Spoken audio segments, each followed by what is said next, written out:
నమస్కారం. This is Neeraja talks. Welcome back to our channel. ఈరోజు అమ్మాయి గారి సీరియల్లో ఏం జరుగుతుందో తెలుసుకుందాం. స్మార్ట్ రిక్వెస్ట్ అండి, మా వీడియోస్ ఎవరైతే ఫస్ట్ టైం చూసినట్లయితే ప్లీజ్ లైక్ అండ్ సబ్స్క్రైబ్ చేసుకోవడం మర్చిపోవద్దు. ఇప్పుడు వీడియోలోకి వెళ్ళిపోతాం. విరూపాక్షి తన కూతురి కోసం అందరినీ నిలదీస్తూ ఉంటుంది. ముత్యాలు, నాకు సమాధానం చెప్పు, నీకు అడ్డుపడను అంటూ నీ పెద్ద కూతురు ధనలక్ష్మి భర్తకు దూరంగా చాలా రోజుల నుండి ఇంట్లోనే ఉంటుందట కదా. మరి నీ కూతురికి ఇంకో పెళ్లి చేయొచ్చు కదా, ఎందుకు చేయలేదు? ఎందుకంటే తను నీ కూతురు కాబట్టి.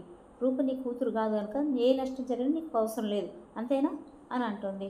తర్వాత రాజుని, నేను తెచ్చిన సంబంధం చేసుకోకపోతే నేను చచ్చిపోతానని బేరిస్తే బెదిరిపోయి పెళ్లికి తలవంచుకున్నావా రాజు? నువ్వే ప్రాణంగా ప్రేమించిన అమ్మాయి గారు, మూడు ముళ్ళు వేసిన అమ్మాయి గారు, నీకోసమే బతుకుతున్న అమ్మాయి గారు, ఈరోజు నువ్వు లేకపోతే తను బ్రతకదని తెలిసినా కూడా మీ అమ్మ కోసం తలవంచావు.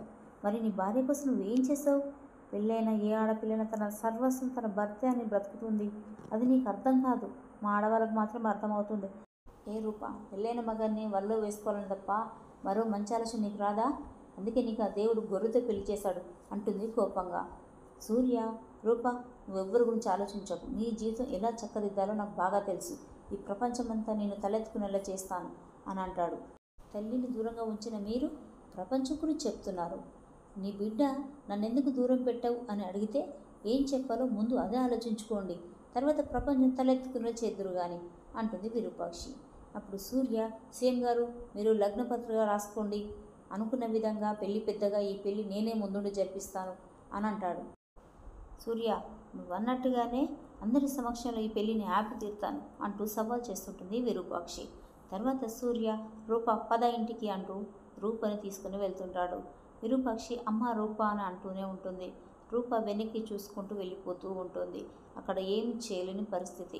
ఇదిలా ఉంటే శ్వేత, అత్తయ్య రేపే పెళ్లి జరిగిపోవాలి, మీరు ఏర్పాట్లన్నీ చేసుకోండి అని అంటుంది. విరూపాక్షి ఈ పెళ్లి జరగదు అని అంటుంది. అన్నయ్య, ఈ పెళ్లి జరుగుతుంది, మీరు బయలుదేరండి అంటుంది ముత్యాలు. విరూపాక్షి, ఒక్కసారి పెళ్ళైతే ఆ బంధాన్ని ఎవరు విడదీయలేరు, బెదిరింపులు సరిపోవు, అంతకంటే ముందు చాలానే ఉంటాయి అని అంటుంది విరూపాక్షి. కారణం లేకుండా విడిపోతే ఎంత నరకంగా ఉంటుందో నాకు తెలుసు.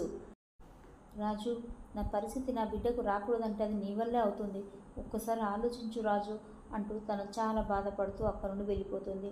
తర్వాత రాజు చాలా బాధతో డైవర్స్ పేపర్స్ పడేస్తాడు.